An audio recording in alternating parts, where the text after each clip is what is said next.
Welcome to Backstage 360. We are starting the show off on Main Street. Right now behind me you see an incredible mural called Mending. It was created by Toronto street artists Bruno Smokey and Shellac Attack. It's on the wall of the Vineyard Church, 782 Main Street. Some incredible public art that you can see in our city. I'll have the exclusive interview with these street artists. They have been working hard with students and other artists here in the city at Graffiti Art Gallery. As well, you're going to meet one Elmwood resident that is really making his mark in arts and culture. Plus, we'll have musical performances from The Heights and Aaron Prop. And then at the end of the show, I end up in a back lane on Sherbrooke Street with Toronto rapper Ill Vibe. That's all coming up. But right now, we want to introduce you to some amazing talent that is living in Carmen. Meet Faouzia. Let go. You know that it's forbidden. I know the sweetest fruit are the ones that can't be eaten. My name is Faouzia, and I was born in Morocco. We came here when I was 1 year old, and we established ourselves in Carmen, Manitoba. It's been 11 years that I've been playing the piano.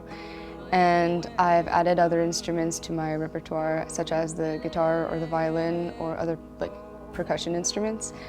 And I'm now going to be attending Carmen Collegiate, and I'm just living my life day by day. We could try to move on, we could try to forget, oh, 'cause forgetting is better than regretting now, isn't it? Recently, I just won second place for the Canada Walk of Fame Emerging Artist Mentorship Program, and I am absolutely thrilled and shocked because honestly I didn't see it coming. I know with the heavy heart, I'll go with the heavy heart, I'll go. It's been crazy because now I know I'll be performing in Toronto at Yonge and Dundas Square, and that's just insane. And there's a mentorship program that also comes along with it. It's to help newer artists that aren't signed to labels to just understand the music industry a lot better and to just get started and just have like a little push. Our love is forbidden now, it's just forbidden. Our love is forbidden now, it's just forbidden. Our love is forbidden now. I feel like my writing style has definitely gotten a lot better, and I've gotten better at playing my instruments, but it's all with practice, and it's just something that it's just a gradual, slow process, but it's a big change once you look at it.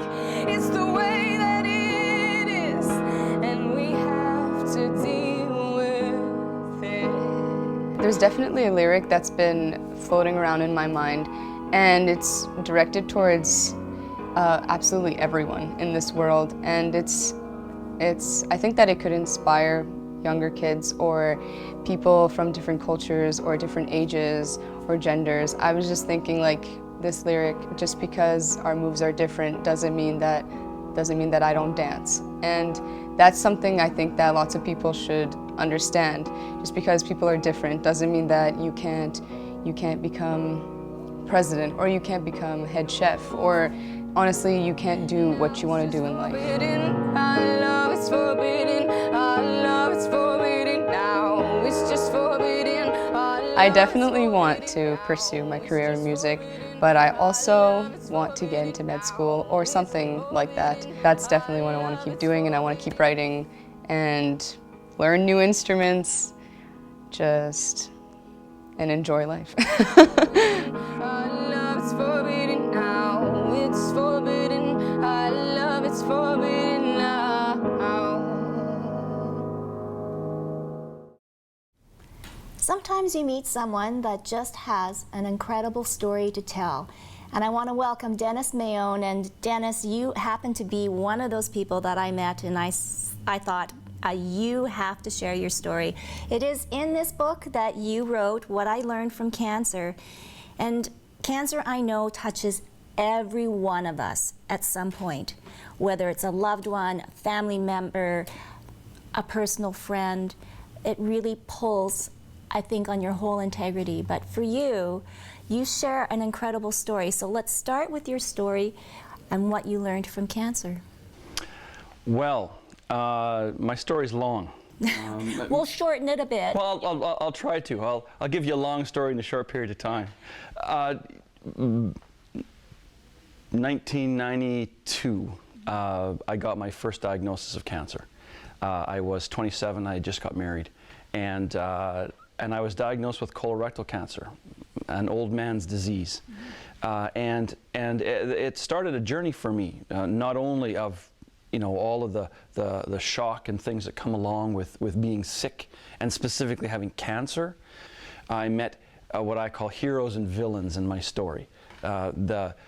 Primarily doctors, the ones who saw me as me and wanted to ensure that my life was good despite having cancer and having to do the treatments for that. And then the ones who treated me like, well, I was just another stat. Check that off. 27-year-old comes in and now he's fixed and everything is good. But it didn't end there.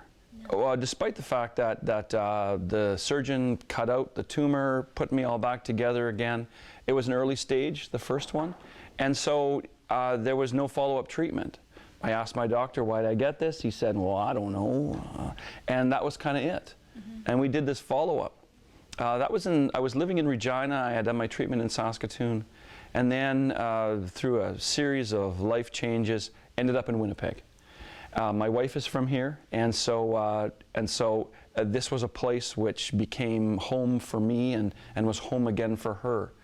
And we had been here for a decade, and in 2007, I got cancer again. And again, we did surgery, and again, there were heroes and villains in the story. But in the end, I learned a bunch of things, which then turned into this book. And throughout that time, I had a whole bunch of turmoil go on in my life, and I had to figure out at almost 50 who I wanted to be when I grew up. And I realized that the things that I had done to make money weren't really anything that satisfied me. And so I turned to writing, and that became the outlet for me. And I decided to put down on paper stories that I'd been telling for years. Stories about my experience with doctors, stories about my experiences of despair and hope. And I sort of grabbed onto this title, What I Learned from Cancer, and thought, okay, well, let's figure out what that is, and let's write those stories. And so I did. And not with any real sense of where I was going, except that I just wanted to tell the story. I wanted to start from the beginning and say, here's how things started, and here's how a 27-year-old learned and processed through getting cancer. And so I sat down and began to write. And I wrote this narrative, and I thought to myself, well, I must have learned some things. What a great title. If people read this and I wrote it good enough, then people will learn too. And I found 3 themes that I now sort of talk about all the time. Whenever people ask, what'd you learn? Or when I have a chance to speak to people about cancer and my journey, what I learned. I'm not my disease. I learned that in any journey of crisis and pain, there are people who will treat you as though this thing that's happening to you is the sum total of your existence. You've got cancer. Everything must be about cancer now. That must be your life. It's got to be cancer. The second thing I learned, and this one was particularly surprising, was the value of community. I never realized how important community was to me until I went back and read my own work. And I saw community coming up all the time. All these people who supported me through the times when I felt at a loss, at the end of my strength. And suddenly there were these people there. There were people doing my laundry, people supporting my wife and getting my kids to school, people bringing us food, that kind of thing. And then the last thing I learned was about wholeness, and people define wholeness in different ways. I'm going to talk about integrity of life. I'm going to talk about sort of being someone on the inside, which is different from the things that are on the outside. And I realized that wholeness is more important than being healthy. I've been healthy all of my life.